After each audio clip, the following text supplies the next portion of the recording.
no meio da galera, não. Ele ia chegar 9 horas, deve ter conseguido alguma coisa, ou está vindo, e daqui a pouco ele chega. A ideia era ele falar primeiro, mas então vou ver se a gente vai passar na frente até ele chegar, né? Vocês podem marcar comigo? Tá. Bom, porque sobre o OS é tanta discussão para fazer, né? 20 minutos. Mas a mesa não daria tempo, né? De fazer toda a discussão. Então eu fiquei pensando quais os pontos que são necessários abordar, que serem abordados, que talvez tenha sido um pouco discutido ainda aqui na UFG, nas várias vezes que a gente já fez sobre esse tema. Eu pensei que 3 coisas, pelo menos, são importantes, pelo menos, para marcar o que define as OS, né? As consequências da OS para nós, na educação. Um primeiro elemento é em relação a essa flexibilização que as OS produzem com relação à contratação de serviços. Então, a OS ela significa, desde o seu surgimento, desde a sua invenção em 95, no governo FHC, pelo Bresser Pereira, ela implica numa necessidade de flexibilizar, uma proposta de flexibilizar as contratações de serviços, como, por exemplo, o governo precisa fazer licitação para tudo quanto é serviço que ele vai contratar. A OS não precisa fazer licitação, ela pode contratar sem esse procedimento burocrático do governo. Isso é considerado, por exemplo, um dos grandes elogios ao processo de OS por quem defende, porque ele torna o processo ágil, né? O segundo ponto que eu queria abordar, mas eu queria discutir as consequências disso, né? O segundo ponto, e esse eu queria me centrar mais, porque eu acho que ele foi muito pouco discutido, é quais são as consequências desse sistema de OS para o trabalhador, no caso agora para o trabalhador da educação. Eu fiz alguns levantamentos no início de pesquisa sobre a situação do trabalhador na saúde em Goiás, depois do estabelecimento das OS. Então vou me centrar um pouco mais nesse tema, né? E por último, pensar no sentido pedagógico. Qual que é a proposta pedagógica que existe nesse projeto de OS do governo estadual? Que tipo de ensino ele está propondo? Que tipo de concepção de educação ele está propondo? Obviamente, essas 3 coisas são extremamente ligadas, né? Sobre essa primeira coisa, eu queria tentar mapear um pouco alguns problemas aí das OS, especificamente em Goiás. Veja, em 2011, a Operação Monte Carlo, que é aquela que pegou o Cachoeiro e tudo mais, ela flagrou um áudio que é o seguinte áudio, veja, o Cachoeira falando para um dos seus comparsas: comenta com ninguém não, por telefone, mas o Thiago passou o modelo para nós, tá? Vai alugar várias escolas no estado, entendeu? E vamos construir, porque na hora que sair, está pronta, é só oferecer. Bom, esse áudio que foi flagrado na Operação Monte Carlo, do Cachoeiro, ele incriminava claramente o secretário de Educação, que era o Thiago Peixoto. Ele dizia o seguinte: olha, o Thiago passou para nós o modelo, é para a gente montar escolas, o governo vai alugar escolas, e nós vamos estar com as escolas prontas para alugar para o governo, é dinheiro fácil. Aí tem vários outros áudios que isso vai aparecendo um pouco mais. Que a ideia do Cachoeira, então, era ganhar dinheiro com escola, alugando escola para o governo, né? Esse áudio é de junho de 2011, na época ainda do Thiago Peixoto como secretário de Educação. Quando nós vamos avaliar hoje as OS que estão se candidatando, que estão qualificadas como OS de educação, nós vamos encontrar uma OS lá, que é justamente do Walter Paulo, que é um cara que é laranja do Cachoeira, segundo as investigações que foram feitas. Ele teria supostamente intermediado a compra da casa do Marcondes, né, da mansão do Marcondes lá no Alphaville, em nome do Cachoeira. O Walter Paulo não tem uma OS, quem é dono da SOS, quem é presidente da SOS é a filha dele, a filha do Walter Paulo. Quando você vai investigar outras OS, você tem uma OS que é do VEC. Aliás, gente ligada a Camburi, e a Camburi que é do VEC, todo goiano sabe disso. Que é um candidato do governador, diretamente do governador, à prefeitura de Goiânia. Ontem eu estava investigando outras OS, hoje nós já temos 19 OS qualificadas. Uma outra OS, ela é de uma funcionária, você olha o nome dela, não tem nada, quem é essa pessoa e tal. Quando você vai ver, ela ela ganha uma gratificação, trabalha dentro de um gabinete da Assembleia Legislativa, exatamente para o deputado Francisco Júnior, que é um cara do Thiago Peixoto, um cara apoiador do partido do Thiago Peixoto, e é o nome a prefeito que o Thiago Peixoto está apoiando pelo PSD. Bom, quando você vê várias declarações, todos esses caras estão vinculados ao governador. Veja, você tem duas OS que um mesmo cara passou pelas duas, ou seja, ele foi diretor, ele aparece como sócio numa e aparecia como diretor em outra OS. Tem duas OS que vão concorrer a esse processo, que é o André Luiz Braga, que é um médico envolvido em vários escândalos na área da saúde, em parceria com o senhor Antônio Faleiros, que é justamente o secretário extraordinário do governo do Estado, responsável por qualificar, um dos responsáveis por qualificar e selecionar as OS na educação hoje, e que foi quem implementou as OS na saúde, como secretário de saúde que era. Então, quando você olha as OS, você vê que existe um processo, pelo menos no mínimo, né? Um processo no mínimo que a gente deve, pelo menos, questionar uma certa integridade desse processo de qualificação dessas OS de educação. Por quê? Porque as empresas aparecem com vínculos diretos com o governador, ou com o partido do governador, ou com pessoas que têm quadros de relações com o governador. Mais ainda, grande parte, como o próprio Ministério Público mostrou também depois, são pessoas que respondem processos exatamente por fraude, licitação, processos envolvendo vínculos com esse governo desse Estado. Então veja, especialmente quando você pega que algumas OS têm vínculos diretos com pessoas que são responsáveis pela qualificação, então você tem que questionar todo esse processo. A impressão que eu tenho, e essa é uma hipótese, é a formação mesmo de uma máfia que já funciona há muito tempo nesse Estado, que assumiu vários serviços que a Operação Monte Carlo conseguiu mapear, que agora também se volta para a educação, e agora também quer assumir a educação. É possível provar essa hipótese? Provavelmente não, a gente só tem indícios disso. Não é possível exatamente saber até que ponto essa máfia também está participando do processo, ou esse processo é controlado por essa máfia. Mas que essa máfia está nesse processo, ela está. A máfia do Cachoeiro. Digo-se passagem, sinceramente, nós estamos falando de educação das crianças e jovens da população brasileira, goiana. Se nós acharmos que vale a pena arriscar um mafioso como Cachoeiro administrar a escola, gerir escola, eu acho que é um risco muito grande que a gente dá para assumir, né? E veja, o vínculo do Cachoeira pela OS vem através desse Walter Paulo, que é um laranja dele, através da filha dele, que é filha do Walter Paulo, e o Walter Paulo é um laranja do Cachoeira. O Walter Paulo, para quem não sabe, ele é dono da Padrão, da Faculdade Padrão. Se nós analisarmos, tem uma tese de doutorado muito boa do Aguinaldo aqui na UNB, mas ele é daqui de Goiás, em Sociologia, sobre o crescimento das universidades particulares no estado de Goiás. Na verdade, a tese dele é sobre o crescimento do curso superior, do ensino superior em Goiás. Ele analisa de 1999 a 2006, exatamente quando o Marconi assume, até 2006. E é impressionante, o crescimento da educação superior em Goiás é maior do que o crescimento que ela teve no Brasil inteiro. Foi um crescimento muito grande, especialmente no governo Lula. Porém, em Goiás ela é maior ainda. E especialmente maior, no Brasil inteiro, a educação privada superior cresce mais do que a educação pública.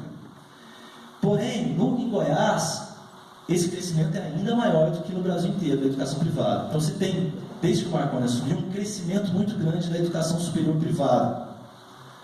Grande parte dessas pessoas que estão propondo OS vem justamente desse mercado privado superior, como é o caso da Padrão, como é o caso da Camburi, como é o caso da União Evangélica. Bom, todas estão propondo OS. Só que veja, o crescimento da educação privada em Goiás, assim como no Brasil, mas em Goiás mais ainda, se deu diretamente relacionado com vínculos com o governo do Estado, via bolsas da OAVG. O elemento fundamental, segundo a tese do Aguinaldo, para o crescimento grandioso da educação superior privada, é justamente aquela bolsa que o governo fornecia da OAVG, que financia os alunos na escola privada, no ensino superior privado. Essas bolsas, segundo ele, faz a diferença para o crescimento da educação privada. E na análise dele é impressionante os relatos dos alunos, porque ele vai investigar os alunos que recebem essas bolsas. Como você conseguiu a bolsa? Grande parte dos alunos diz, com político, indicação de político. Quando eu dava aula, por exemplo, na FANAP, que é uma faculdade particular, não sei se alguém conhece, teve uma aluna que entrou na sala, na minha sala, cara, assim, ela me falou assim, professor, dá licença um pouquinho? Gente, deixa eu dar um recado. Gente, o vereador tal quer fazer uma reunião com todo mundo que quiser bolsa da UFG, tá? Então quem quiser bolsa, tal hora, lá na minha casa, não sei o que lá. Óbvio que eu paguei um sapo terrível, né? Falei, cara, que porra é essa? Que processo antiético é esse aberto, escancarado, né? Mas é assim que geralmente se consegue a bolsa. Teve gente que foi entrevistada pelo Aguinaldo, tá tudo lá na tese de doutorado dele, depois o Cachoeiro não vem cobrar de mim, não. Está lá na tese do Aguinaldo. O Val, teve gente que fala assim, ó, como que você conseguiu a bolsa? Por indicação do próprio dono da Padrão.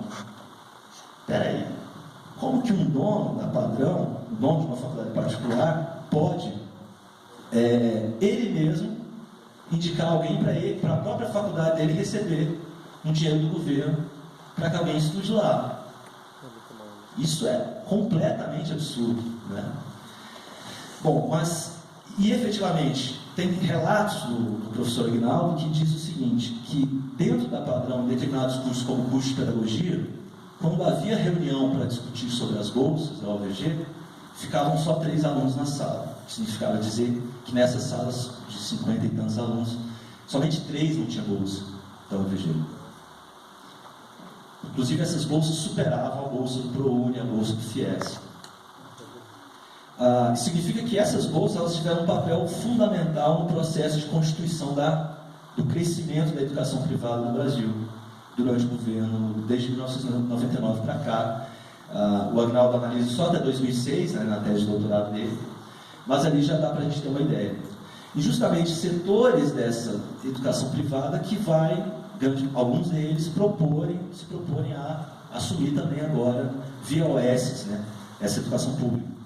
Porém, como eu disse, como o Aguinaldo percebeu, esses setores cresceram a partir de vínculos dependentes do governo, e a partir de vínculos muito próximos, como é o caso da Cambori, como é o caso da Padrão. E esse é um grande problema que a gente vai enfrentar agora quando a gente lida com esses, né? Quer dizer, essas pessoas não se apresentam só, simplesmente, como um empresário da educação privada, mas como alguém também que tem vínculos políticos com o próprio governo do Estado. Vínculos comprovados em operações como, por exemplo, a Monte Carlo. E não só com o governador, como também com uma certa máfia que se organizou dentro do Estado de Goiás, né? Esse era o primeiro ponto que eu queria abordar, eu não sei quanto tempo eu tenho. Um outro elemento que me parece... é em relação às consequências para as condições de trabalho dos trabalhadores, dos professores, especialmente dos trabalhadores da educação. Aqui eu analisei um pouco alguns dados, inclusive uma dissertação de mestrado muito importante, a única sobre o OS na saúde de Goiás. Foi feita aqui, orientação pelo Revalino, nas ciências sociais, da Patrícia Vieira. Alguns dados das próprias OS, que eles disponibilizam pela Lei de Transparência, e alguns documentos produzidos pelo Ministério Público de Goiás. E é possível mapear, pelo menos, alguns indícios da situação do trabalhador com a implementação do OS. Algumas coisas me pareceram bastante preocupantes, né? Veja, quando o projeto de OS é criado, em 1995, o Bresser Pereira, ele cita, naquele plano de reforma, do plano diretor, que é o plano de reforma do aparelho do Estado, lá do FHC, ele diz o seguinte: a extensão do regime estatutário, que é o regime do servidor público, né, para todos os serviços civis, ampliando o número de servidores estáveis, não apenas encareceu enormemente os custos da máquina administrativa, mas também levou muitos funcionários a não valorizarem seu cargo, na medida em que a distinção entre eficiência e ineficiência perde relevância. Aqui a gente tem uma crítica clássica ao servidor público. O fato dele ter estabilidade, dele ter o regime estatutário, ele não trabalha, ele é ineficaz, né? E o projeto de reforma que cria a OS, ele tinha o objetivo de eliminar justamente esse regime jurídico único. Uma outra citação, num outro documento dele sobre organizações sociais, também fundando a ideia de organizações sociais, o Bresser Pereira, ele diz o seguinte: do ponto de vista da gestão de recursos, as organizações sociais não estão sujeitas às normas que regulam a gestão de recursos humanos, orçamento e finanças. Com isso, há um significativo ganho de agilidade e qualidade na seleção, contratação, manutenção e desligamento de funcionários, enquanto seletistas, estão sujeitos a planos de cargos e salários e regulamento próprio de cada organização social. Veja, a organização social está fundada aqui com um objetivo claro, explícito pelo Bresser Pereira, que idealiza essa proposta, de dar essa agilidade no processo de contratação e demissão do servidor público, a partir do momento que ele passa a ser um empregado privado, um funcionário privado, passa a ser seletista, essa agilidade se dá de forma maior que um servidor estatutário. Eu quis citar esse exemplo para dizer que a OS se funda com esse ideal. Ela se funda com esse ideal. Então, quando o governo diz que a OS não vai mudar nada para o professor, não vai mudar nada, não é verdade. O ideal dela é quebrar essa estabilidade. Ele tem esse ideal de quebrar a estabilidade. É claro que ele não tira a estabilidade de quem já está. Outras coisas acontecem se seguir, né, se por acaso seguir o que aconteceu na saúde. Veja, na saúde a gente tem grandes indícios de que a implementação da OS, a implementação da OS na saúde, ela implicou primeiro num negócio, para o servidor público efetivo: remoção dos servidores. Desde o primeiro ano que as OS foram estabelecidas, cada OS no seu hospital começou a remover os servidores efetivos. Veja, para você ter uma ideia da intensidade disso, uma das OS, a EdTech, que é uma OS que está qualificada hoje para a educação também, ela é da saúde, administra o HGG, pretende administrar as escolas estaduais e também está concorrendo a um projeto que vai ser definido agora, dia 30, de administração da educação profissional. A EdTech, ela, no ano que ela assume, em 2012, março de 2012 a janeiro de 2013, menos de um ano, ela demitiu 503 funcionários dos 1.184 que ela tinha, ou seja, quase 50% dos funcionários que ela tinha, demitiu não, foram ou demitidos ou removidos. Ela tirou do HGG. Não queremos aqui, inclusive os efetivos. Segundo um relatório que ela teve que produzir para o Ministério Público, ela afirma que destes 503, 128 eram comissionados ou detentores de contratos temporários, enquanto 338 desses eram estatutários, eram servidores efetivos que foram removidos. Segundo vários documentos, é possível inferir que uma parte desses servidores, ao não concordarem com o modelo de OS, saíram livremente. Uma parte. Porém, outros documentos, e a EdTech justifica isso, que 162 pediram remoção porque quiseram. Mas outros documentos fazem com que a gente não possa confiar na informação da EdTech. Não dá para acreditar que é voluntário, totalmente voluntário. Por quê? O Ministério Público produziu uma ação civil pública onde ela levanta vários relatos de funcionários. E é uma peça muito interessante, que vale a pena citar aqui. Nessa peça, que foi produzida pela promotora de justiça Marlene Nunes, que ela entra contra o secretário de Educação e Saúde à época, que é o Antônio Faleiros, contra 4 diretores de OS, ela começou a mapear como essas OS mandaram embora esses servidores e por quais motivos. E os documentos são bem interessantes. Vejam, num depoimento do Ministério Público, aí o Gerir, que é uma OS que administra o Hugo, ela explicou como é que ela fazia isso. Ela dizia assim, os chefes de seções de cada do hospital indicavam alguns nomes de servidores para serem removidos. Essas indicações eram acompanhadas dos motivos pelos quais eles deviam ser removidos. Por exemplo, problema na frequência, relacionamento interprofissional ruim, execução de serviço que não agrada, problemas de concepção de concordância com o sistema de OS. Essa lista de nomes era repassada para a OS, para a direção da OS, que analisava quantos servidores estavam lotados e quantos servidores deveriam estar trabalhando dentro do hospital e decidia remover os servidores que ela queria. O problema, a OS define quem ela tira e quem ela não tira. O grande problema que a promotora percebeu é que nem os servidores que estavam lotados naquele lugar constantemente não eram consultados e algumas vezes não eram nem informados que estavam sendo removidos. Alguns relatos, por exemplo, de servidores. A Secretaria de Saúde obriga os servidores a assinarem um termo dizendo que esses estão pedindo para sair. O que, na verdade, não ocorre. Isso é um relato da Alexandra, uma funcionária da EdTech. O relato de uma enfermeira, Maria José Pereira, também é bastante significativo. Ela diz assim: fui colocada à disposição da Secretaria de Saúde, dia 17 de agosto de 2012, com a justificativa da chefia local que eu havia pedido, mas isso não procede. Nunca fiz um pedido de remoção. Inventaram esse motivo, pois não tinha como explicar a minha disposição. E toda a clínica e vários outros setores do hospital ficaram indignados e pediram uma justificativa. Peço ajuda, pois fomos coagidos, pressionados e agora dispensados, como se não tivéssemos nenhum direito. Outro servidor disse o seguinte: os servidores estão sendo orientados, vejam, uma coisa mais grave, a procurar outro lugar para trabalhar, outro hospital. Ocorre que nem todos os hospitais têm vagas a serem ocupadas. Veja, o servidor é colocado a serviço de disponibilidade para a Secretaria de Saúde, e a Secretaria de Saúde nem para lotá-lo em outro hospital, ele que se vire. A técnica de enfermagem Rosana Ramos de Oliveira, ela disse assim, que buscou relotação em outras unidades de saúde que possuíam vagas ociosas, contudo não obteve êxito em virtude de possuir restrição médica. Por fim, destaca que está à disposição, aguardando que as providências pertinentes sejam tomadas para que isso seja resolvido. Enfim, os relatos são vários dessa situação.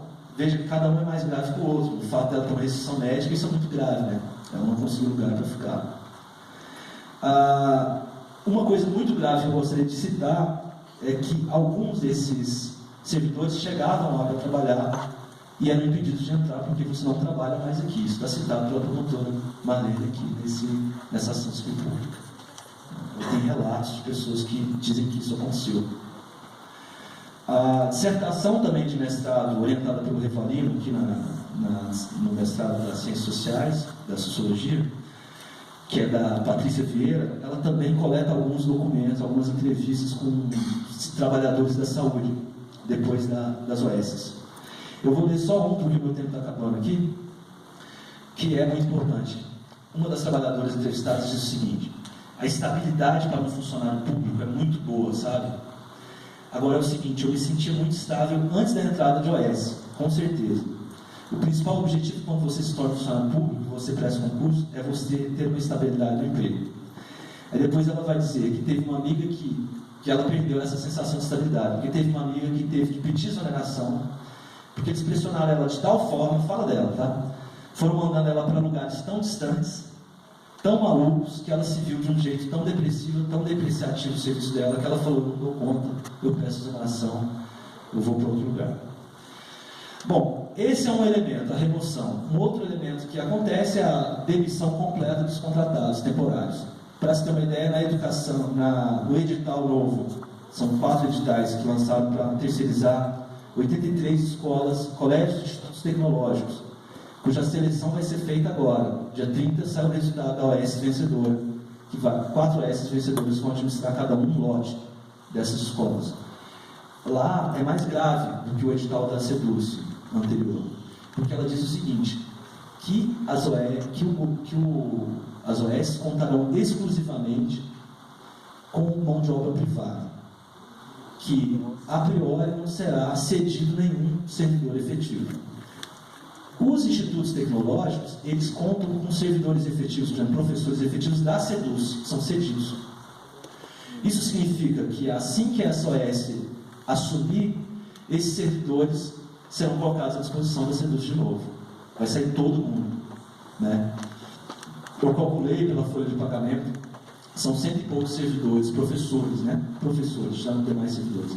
São efetivos e mais 300 professores contratados que vão ser mandados embora agora com a implementação da SOS na educação profissional. Fechando essa questão não vai dar para mostrar tudo, mas eu também calculei um pouco como que, por exemplo, um OS como o Hugo, quanto ganham os enfermeiros efetivos e quanto ganham os enfermeiros que são seletistas. Quanto ganham os assistentes sociais efetivos e quantos ganham os assistentes sociais seletistas. É gritante, é 3 vezes maior o valor que o efetivo ganha.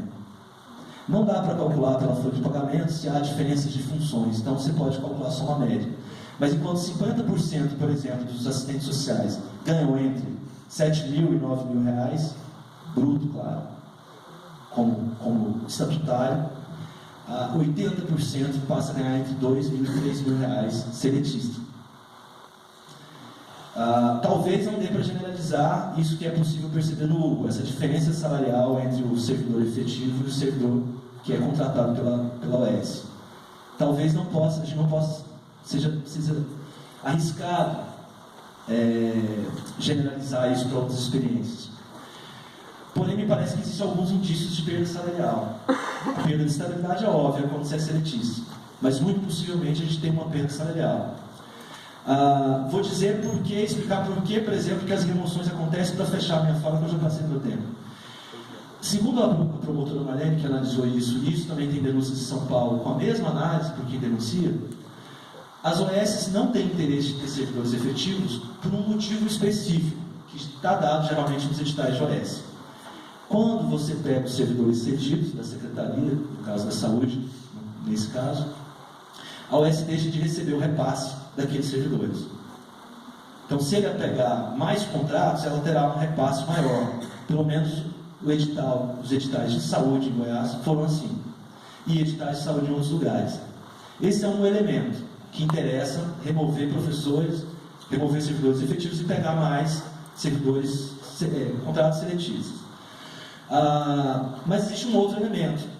Quando você vai mapear os ganhos privados, o modo como você teve vários escândalos das OS da saúde já no Brasil, você vai encontrar o tal do funcionário fantasma. Na saúde você tem vários médicos e várias notícias no Brasil inteiro de médicos fantasmas. São pessoas que você coloca lá, recebe o dinheiro daquela pessoa, mas ela não existe. Então, esse dinheiro é uma forma que a OS encontra, quando quer burlar o sistema, de se apropriar, de ter um ganho privado disso. Um outro elemento é que está nas teses de doutorado da USP relacionado à OS, tem umas 3 ou 4 teses que discutem o sistema de gestão de OS em São Paulo, da saúde de São Paulo. Vale a pena entrar no site da USP e analisar essas teses. Todas elas apresentam uma coisa e também a dissertação de mestrado daqui também apresenta. Existe um princípio fundamental da OS, que eles chamam de autonomia gerencial absoluta. O que significa essa autonomia gerencial absoluta? Que a OS ela tem o poder de contratar e demitir. Eu preciso ter isso para eu poder fazer uma boa gestão. Isso está no discurso dos gestores como algo positivo. E, efetivamente, o servidor efetivo, você não tem esse controle completo sobre ele. Enquanto o seletista, que depende de você para manter o emprego dele, esse cara tem um controle completo sobre o seu trabalho. Ele pode te demitir e também te dizer como trabalhar. Eu não sei se são óbvias as consequências que isso vai ter para a concepção de ensino, mas no debate talvez a gente possa discutir. Obrigado.